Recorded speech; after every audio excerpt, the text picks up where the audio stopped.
Ada baju berlumuran darah di rumah Verdi Sambo. Lihat nih apa saja isinya. Itu ada satu kardus, itu ternyata potongan-potongan manusia yang dipotong menjadi 13. Tapi yang uniknya wajahnya tidak diapa-apakan. Telapak tangan masih ada, telapak kaki masih ada. Kemudian paru, hati, dan lima masih utuh. Tapi anehnya sidik jari ada, muka ada, tapi tidak terungkap sampai sekarang. Berdasarkan penelitian kami, itu korbannya itu tercatat paling sedikit ada 5 jiwa. Dan itu bisa jadi lebih banyak lagi. Itu ada 9 kejahatan kemanusiaan. Ada persekusi, ada penculikan, ada pembunuhan. Karena itu saya terus terang saja sangat aneh dan saya pikir tidak mungkin.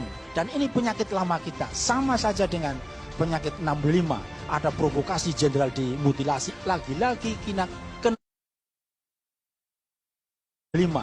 Ada provokasi jenderal dimutilasi. Lagi-lagi kena provokasi. Dan memang itu rekayasa terjadi pembunuhan. Sekali lagi teman-teman tolong jangan mudah terprovokasi. Dan mengapa kita masih terus gontok-gontokan ya? Sehingga menurut saya memang kasus Sambo ini adalah kasus yang sangat berat.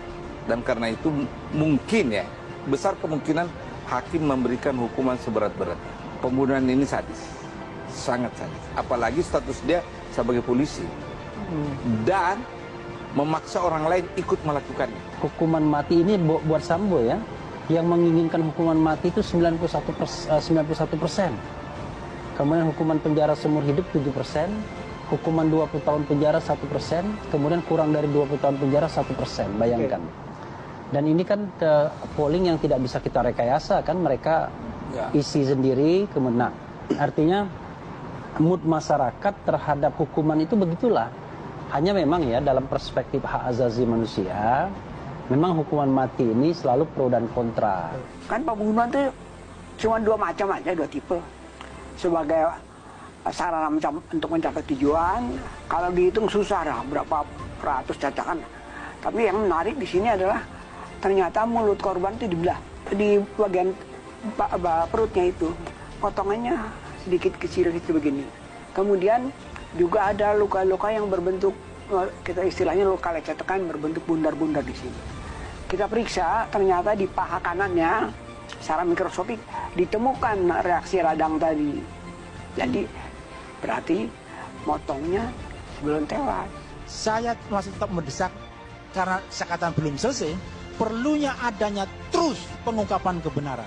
Satu persatu temuan baru terkait tewasnya Brigadir Yosua Huta Barat mulai terungkap dari hasil investigasi tim khusus yang diketuai Wakapolri Komjen Pol Gatot Edi Pramono. Ditemukan sejumlah fakta baru. Polri menemukan uang ratusan miliar rupiah serta baju dan sepatu berlumuran darah. Barang ini ditemukan setelah tim sus menggeledah 3 rumah milik Verdi Sambo, yaitu di Kompleks Polri Duren 3 Jalan Saguling 3 nomor 29 dan rumah kediaman mertua Verdi Sambo di Jalan Bangka 9, Bangka 11, Jakarta Selatan.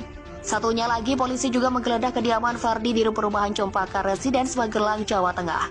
Terkait uang ratusan miliar yang ditemukan di Bangka 11, tim sus masih menelusuri asal-usulnya termasuk siapa pemilik duit tersebut, apakah milik Verdi Sambo atau milik siapa. Berdasarkan informasi yang dihimpun, uang yang ditemukan di rumah tersebut dalam bentuk pecahan dolar Singapura. Kadif Humas Polri Irjen Pol Dedi Prasetyo enggan mengomentari adanya temuan uang ratusan miliar tersebut. Menurutnya saat ini tim sus fokus pada pembuktian kasus pembunuhan Brigadir J. Tak hanya uang, polisi juga menemukan baju dan sepatu milik Verdi Sambo di rumah Jalan Bangka 11 itu. Kabarnya baju dan sepatu itulah yang dipakai Verdi Sambo saat peristiwa penembakan Brigadir J pada Jumat 8 Juni lalu. Di baju itu masih didapati lumuran darah, diduga itu adalah darah almarhum Brigadir J. Verdi Sambo disebut-sebut ikut menembak Brigadir J di bagian kepala sebanyak 2 kali. Dedi Prasetyo membenarkan adanya temuan baju dan sepatu tersebut. Menurutnya barang-barang itu milik Verdi Sambo, namun hingga kini sarung tangan hitam yang dipakai Verdi Sambo saat mengeksekusi Brigadir J belum ditemukan. Kabarnya sarung tangan itu sudah dibuang entah kemana. Seperti diberitakan, Mabes Polri telah menetapkan Putri Chandrawati, istri Irjen Verdi Sambo, sebagai tersangka. Putri Chandrawati diduga kuat mengetahui dan berada di TKP saat Brigadir Nofriansah Yosua Huta Barat atau Brigadir J tewas dibunuh. Putri Chandrawati dijerat pasal 340 KUHP, subsider 338 KUHP, Jo pasal 55 dan 56 KUHP. Pada hari ini saudari PC sebagai tersangka, kata Irwasum Mabes Polri Komjen Pol Agung Budi Marioto di Barreskrim Mabes Polri Jakarta Jumat.